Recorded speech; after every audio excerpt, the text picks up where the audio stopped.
Here we go again. I tried to do this video a minute ago and my camera went completely nuts on me, so I don't know everything about how this works just yet. Alex has come over here and helped me out and rigged this thing up where I can work it over here with a mouse, and I'm trying to learn still how to do that. So we're getting it figured out little by little to make this a little bit better. So here's Winky saying hello. She came in here to complain at me. So hello everybody, say hi to Winky. She just had her dinner now. She wants me to go sit down so she can take a nap. So she comes in and complains. Trish made some real nice broccoli cheese soup for us all, and Winky had a little bit, and now she wants a nap. So, but she had some chicken on top of that. But yes, we all know that you want your nap. You just give me a minute. I've got to tell people about stuff. So anyway, here we are on Sunday afternoon, and I'll run you down real quick on what's been going on. As you can see, I've got one of Brent's Marshalls sitting over here, and I gotta pet the kitty while I'm doing this. So I went through several of Brent's Marshalls. This one is a JCM 900 SLX. It's a dual master volume, very rare amp, and it has, those amps are running. Everything in the amp is running at such a high rating. They've cranked the bias up, they've cranked everything up in the amp to where everything's running at its max, and they get extremely hot and they pop everything. And that one had five fried resistors in it. So I've nailed that down, so I need to order some parts for that. I've got Brent's other three other Marshalls in the closet in various stages of pieces and parts that I need to order for those. So that's been going on. And here is Mike's 100-watt Mesa Boogie that I've been messing with for quite some time. Anybody who's been watching this knows I've been off and on this amp for about a year now. And it is a massive headache. It had a lot of problems, and as I fix the problems, I find other problems.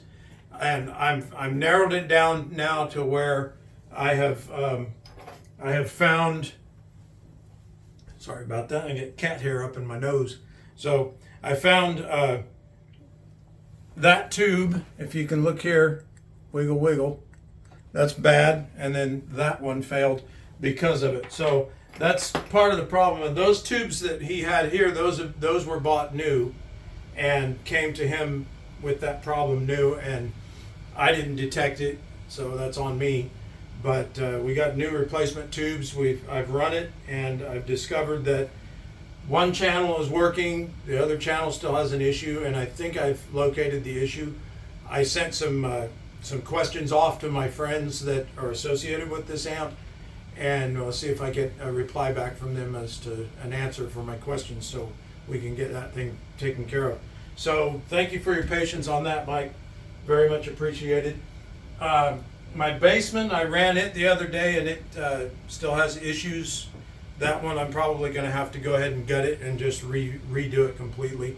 But I was kind of expecting that to begin with, so I was trying to preserve it historically, but I don't think I'm going to be able to do that. The components are just too far gone in there from being wet and mildewy and everything else. So that'll be something I got to work on.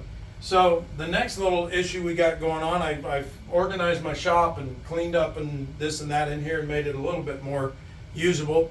But this baby right here came to me from the referral from the music store in Ardmore. I thank you for that. And it belongs to a gentleman who is a friend of the drummer that Mike Crosno and Brent Salisbury are playing with. And we had a nice little chat about everybody that we knew, and was talking about what a small world it is, and it definitely is that. But what this is, he picked this up in a trade. It is a 1967 Fender Twin, and it's been gone through a couple times. It has some replaced capacitors and a few other little things. Some of the components in it are original, mostly some of the input capacitors and the coupling caps, and these grid resistors are original.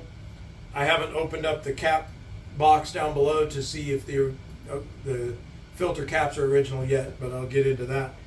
But what he wanted me to do with this, he wants to gig with it. He wants to tour with it, like my other friends do.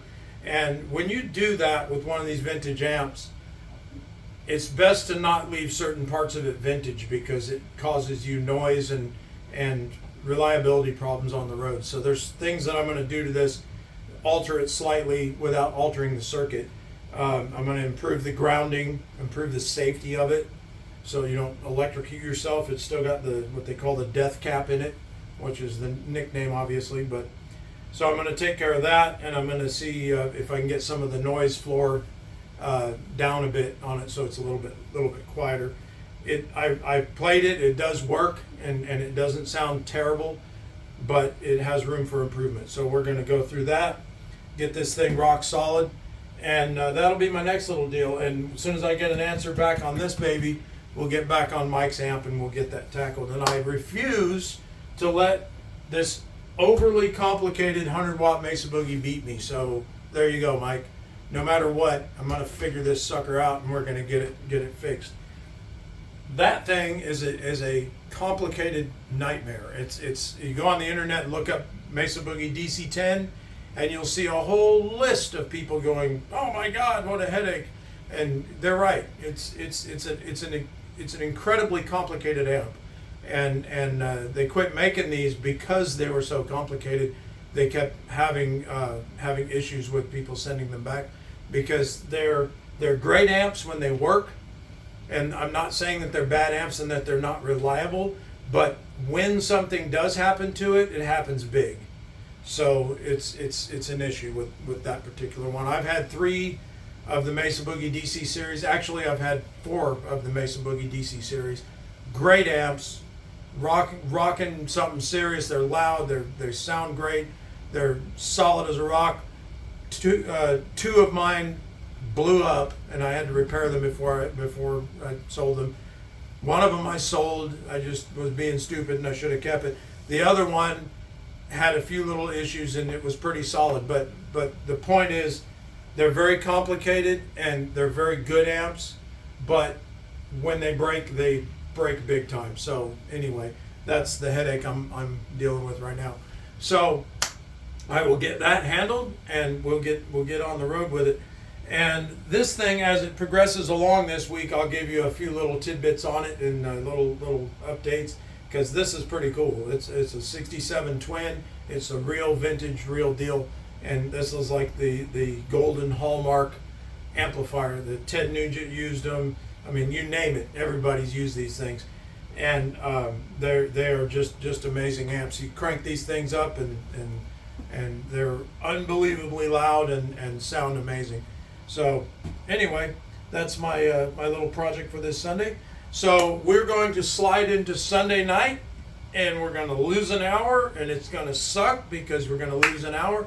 But you know what? I prefer it to be an hour ahead, and I prefer it for a couple of reasons. For one thing, you get more daylight in the afternoon, and you can actually go do something if you so feel like doing that. The other thing is, it's summer. That means weather's warmer and the sun is out. And for all of you that know me, know just how much I despise winter. So yes, I'm pleased that we're going to lose an hour of sleep, because that means it's going to be nice weather, and I'm going to be a happy person. And kind of like that. So anyway, there we are in our Sunday shop endeavors. Alex, thank you for helping me with the camera. I still have a few bugs to work out. This is the second take on my video. I did one and then it kind of stopped on me. So we're working on it. But I can take this little mouse and I can move it around and do stuff, and I can look over there. If you folks notice me glancing over there, I'm not a movie star, so this is something I'm going to have to learn, not to look at the monitor and not to look at the teleprompt kind of things or whatever I'm using, because it's over there and the camera's over here and you guys are over here. So I got to learn to pay attention to that. But like I said, I'm not a movie star, so there you go. So happy Sunday, everybody, and welcome to the week of the beginnings of warm weather, and we will get better from there on until, of course, the time when the winter weather comes back and the whole world turns into a big gray glob of suck, which I really don't like. But welcome to sunshine. So y'all have a great week. I will see you throughout the week, and we will have a good one, and I will give you some updates on this little bad boy right here as we go through the week. See ya.